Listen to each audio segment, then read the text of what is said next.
আওয়ামী লীগের শক্ত ঘাঁটি হিসেবে পরিচিত মাদারীপুর জেলা। গত দেড় দশকে জাতীয় সংসদের ৩টি আসন মাদারীপুর ১, ২, ৩ প্রায় একচেটিয়াভাবে আওয়ামী লীগের দখলে ছিল। তবে মাদারীপুর নানামুখী মনোনয়ন নাটকে ১ নম্বর আসনে বিএনপির ত্রিমুখী লড়াইয়ে মাঠ দখল নিতে পারে জামায়াত জোটের প্রার্থী। ২ও নড়বড়ে বিএনপি, আর ৩ আসনে রয়েছে জামায়াতের শক্তিশালী প্রার্থী। সব মিলিয়ে আওয়ামী লীগবিহীন এই নির্বাচনে মাদারীপুরের ৩টি আসন বিএনপি নিজেদের কোন্দলেই এক অর্থে খোলা মাঠে গোল দিবে জামায়াত প্রার্থীরা। মাদারীপুরের এবারের নির্বাচনে আওয়ামী লীগ না থাকায় জেলার রাজনৈতিক মাঠ একেবারেই নতুন বাস্তবতা তৈরি হয়েছে। ফলে ৩টি আসনেই ভোটের সমীকরণ আমূল বদলে গেছে। দীর্ঘ সময় আওয়ামী লীগকে ভোট দেওয়া একটি বড় অংশের ভোটার এখন দোটানায়, কারা বিকল্প, কাকে ভোট দিলে এলাকার স্বার্থ রক্ষা হবে আর কাকে দিলে কেন্দ্রীয় রাজনীতিতে প্রভাব থাকবে। এই শূন্যতা পূরণ করতে মাঠে সক্রিয় হয়েছে জামায়াত ইসলামী, বিএনপির সমর্থিত স্বতন্ত্র প্রার্থী, স্থানীয় প্রভাবশালী পরিবার এবং নতুন রাজনৈতিক জোটগুলো। এক্ষেত্রে প্রশাসনের নিরপেক্ষতা, ভোটার উপস্থিতি এবং শেষ মুহূর্তের জোট সমীকরণ বড় ভূমিকা রাখবে।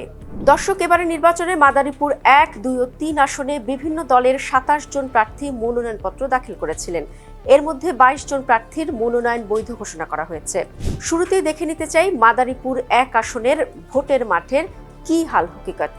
মনোনয়ন নাটক ও রাজপথের উত্তাপ দিয়ে শুরু হয় মাদারীপুর ১ আসনের মনোনয়ন।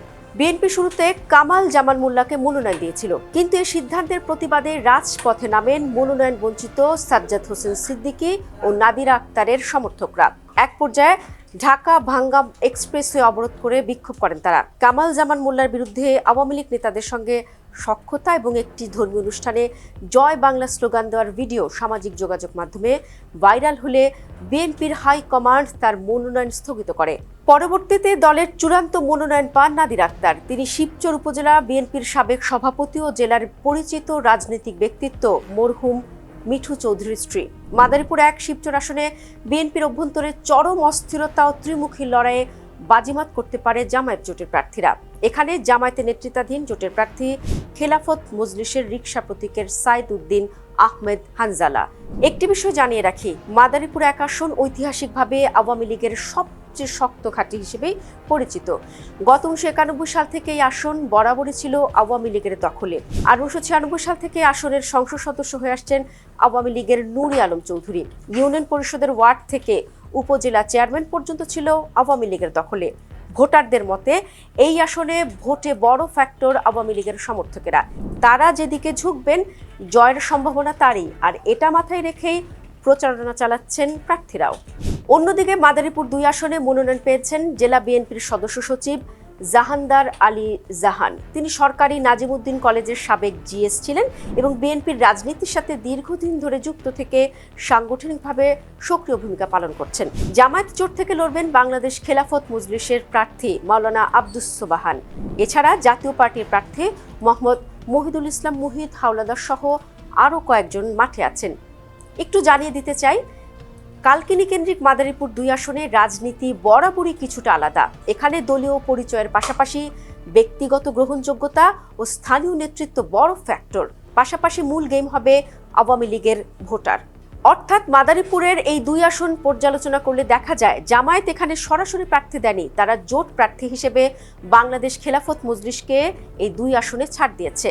জামায়াত এখানে তুলনামূলক দুর্বল হলেও সংগঠিত ভোট দিতে সক্ষম। তবে তাদের সামনে বড় চ্যালেঞ্জ হলো মধ্যপন্থী ভোটারদের আস্থা অর্জন। অন্যদিকে বিএনপি সমর্থিত বা নিরপেক্ষ স্বতন্ত্র প্রার্থী যদি উন্নয়ন এলাকার প্রতিনিধি হিসেবে নিজেকে তুলে ধরতে পারেন, তাহলে আওয়ামী লীগ সমর্থকদের বড় অংশ তার দিকে ঝুঁকতে পারে। মাদারীপুরের কালকিনি ও নবগঠিত ডাস্তার উপজেলা সহ সদর উপজেলার ৫টি ইউনিয়ন নিয়ে গঠিত মাদারীপুর ৩ আসন। আসন্ন জাতীয় সংসদ নির্বাচনে এই আসনে বাংলাদেশ জামায়াত ইসলামীর সংসদ সদস্য হিসেবে প্রার্থী মনোনীত হয়েছেন মাদারীপুর জেলার মজলিসে সুরা সদস্য ও কালকিনি পৌরসভার আমির বিশিষ্ট ব্যবসায়ী মোহাম্মদ রফিকুল ইসলাম। সাবেক ছাত্র শিবিরের নেতা রফিকুল বর্তমানে কালকিনি পৌরসভা আমিরের দায়িত্ব পালন করে আসছেন। এই আসনে বিএনপির প্রার্থী কেন্দ্রীয় কমিটির সহ গণশিক্ষা বিষয়ক সম্পাদক আনিসুর রহমান তালুকদার খোকন। আওয়ামী লীগের আমলে দুবার গুম হয়েছিলেন তিনি। তবে এই আসনে ধর্মীয় আবেগ এবং সরকার বিরোধী মনোভাব তুলনামূলকভাবে বেশি দেখা যাচ্ছে। আওয়ামী লীগ না থাকায় আসনটিকে জামায়াত ইসলামের সবচেয়ে সম্ভাবনাময় হিসেবেই দেখছে। এখানে বিএনপি সমর্থক ভোটার এবং আওয়ামী লীগের অসন্তুষ্ট একটি অংশ জামায়াতের দিকে ঝুঁকতে পারে, বিশেষ করে যদি অন্য কোনো শক্তিশালী বিকল্প না থাকে। তবে আওয়ামী লীগের স্থানীয় নেতাদের অবস্থান এখানেও গুরুত্বপূর্ণ। তারা যদি প্রকাশ্যে বা নীরবে কোনো প্রার্থীকে সমর্থন দেন, তাহলে ভোটের হিসাব দ্রুত পাল্টে যেতে পারে। সব বিশ্লেষণ শেষে বলা যায়, দীর্ঘদিনের পরিচিত রাজনৈতিক সমীকরণ ভেঙে গিয়ে নতুন শক্তির উত্থান কিংবা অপ্রত্যাশিত ফলের সম্ভাবনা তৈরি হয়েছে মাদারীপুর জেলায়।